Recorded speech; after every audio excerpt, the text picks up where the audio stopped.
Pocos textos antiguos son tan extraños, tan aterradores y, al final, tan esperanzadores como el libro de Ezequiel.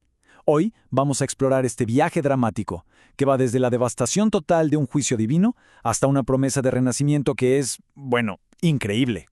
En el corazón de esta historia tenemos a un hombre, Ezequiel, cuya identidad se fractura y se tiene que rehacer por completo. Él era un sacerdote, destinado a servir en el templo, pero de pronto se convierte en profeta, justo en el momento en que a su nación la arrancan de su tierra y se la llevan al exilio. A ver, para entender a Ezequiel, es fundamental entender su mundo, que estaba en ruinas. Todo esto ocurre durante el traumático exilio babilónico. Después de que una crisis de liderazgo debilitara el reino, Babilonia ataca y lo hace en dos oleadas. Primero en el 597 a.C. Deporta a la élite de Jerusalén y ahí entre ellos iba Ezequiel. El golpe final llega en el 586 a.C. con la destrucción total de la ciudad y su sagrado templo.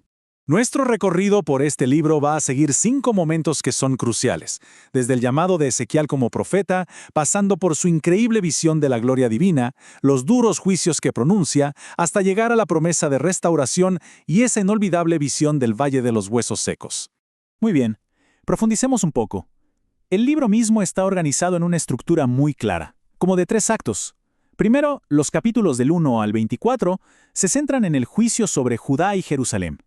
Luego, del 25 al 32, el enfoque se amplía al juicio sobre las naciones vecinas. Y finalmente, en los capítulos del 33 al 48, el tono cambia, radicalmente, para hablarnos de esperanza y restauración. La historia de Ezequiel no comienza donde un sacerdote debería estar, o sea, en la ciudad santa, sino en el lugar más improbable, la tierra del exilio. Es ahí, junto a los ríos de Babilonia, donde recibe un llamado divino para ser la voz de Dios ante un pueblo cautivo. El libro arranca con una de las visiones más extrañas y poderosas de toda la literatura antigua, un encuentro que la verdad desafía cualquier descripción. La pregunta que define el comienzo de su misión es esta: ¿qué vio exactamente junto al río Quebar? Y no fue una simple visión, fue un encuentro sobrecogedor que lo marcó para siempre y estableció su autoridad como profeta. Todo comenzó con una tormenta que venía del norte, pero lo que salió de ella fue algo que iba más allá de la naturaleza. Era una gran nube con un fuego que lo envolvía todo y un resplandor a su alrededor. Vio 4 seres vivientes increíbles. Cada uno tenía 4 caras, de hombre, de león, de buey y de águila. Tenían 4 alas, manos humanas debajo de ellas, y sus pies brillaban como bronce pulido.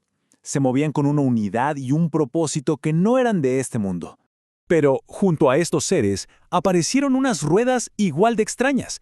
El texto las describe como una rueda en medio de otra rueda, algo que les permitía moverse en cualquier dirección sin tener que girar. Impresionante. Y no eran ruedas comunes y corrientes. Sus aros eran altísimos, imponentes, y estaban cubiertos de ojos por todas partes. Esto simbolizaba una omnisciencia, un saberlo todo, que era simplemente aterrador. Entonces, el punto crucial aquí es que esto no era solo un sueño raro, se interpreta como una visión de la presencia móvil y todopoderosa de Dios. El mensaje era clarísimo, la gloria de Dios no estaba encerrada en el templo de Jerusalén, podía manifestarse en cualquier lugar, incluso en el exilio. Bueno, armado con esta visión, la misión de Ezequiel se vuelve terriblemente clara. Tiene que advertir sobre la destrucción inminente de Jerusalén. Pero no lo va a hacer solo con palabras, sino a través de actos públicos, extraños y súper dramáticos. Para que la gente entendiera que el desastre venía en serio, realizó una serie de actos simbólicos. Por ejemplo, construyó una maqueta de Jerusalén sitiada. Se acostó sobre su lado izquierdo durante 390 días y sobre el derecho durante 40, como para cargar simbólicamente con el pecado del pueblo.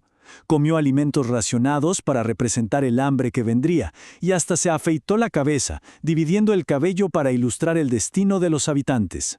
Y esto, naturalmente, nos lleva a una pregunta. Pero, ¿qué había hecho Jerusalén para merecer un destino tan terrible? El libro presenta una lista de cargos que son, de verdad, devastadores. El principal era la idolatría, o sea, la adoración de otros dioses que profanaba el santuario. A esto se le sumaba la injusticia social y la violencia. En esencia, lo que habían hecho era romper su pacto, esa relación especial y las responsabilidades que tenían con su Dios. Después de capítulos y capítulos de anuncios terribles, el tono del libro da un giro de 180 grados. El mensaje pasa de la desesperación más absoluta a una promesa profunda de esperanza y de restauración. La promesa central va más allá de un simple regreso físico a su tierra. Es una renovación interna, espiritual. Dios promete quitarles su corazón de piedra, que se había endurecido por la rebelión, y darles un corazón de carne, sensible, junto con un espíritu completamente nuevo. Y esta promesa de renovación se captura en la visión más famosa y esperanzadora de todo el libro.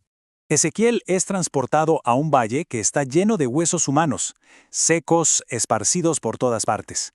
Y ahí se le hace una pregunta que parece tener una sola respuesta obvia. Hijo de hombre, ¿podrán vivir estos huesos?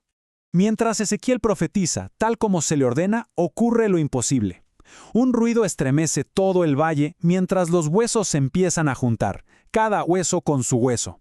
Los esqueletos se reconstruyen por completo y luego se cubren de tendones y de carne. Pero todavía son cuerpos sin vida. Entonces se le ordena profetizar al aliento de vida y éste entra en ellos. Se ponen de pie y de repente hay un ejército inmenso y vivo, simbolizando una reversión total de la muerte y la derrota. El punto crucial es el significado de la visión. A Ezequiel se lo explican así. Estos huesos son toda la casa de Israel. Es una metáfora poderosísima de la resurrección de la nación de Israel, de la muerte que significó el exilio. Es una promesa de que Dios pondrá su espíritu en ellos y vivirán de nuevo. En última instancia, el viaje del libro de Ezequiel, desde esa visión casi de otro mundo, hasta la promesa de un corazón nuevo, nos deja reflexionando sobre una pregunta que no tiene tiempo. ¿Cómo puede una comunidad encontrar una esperanza radical, una renovación completa, incluso después de la devastación más total?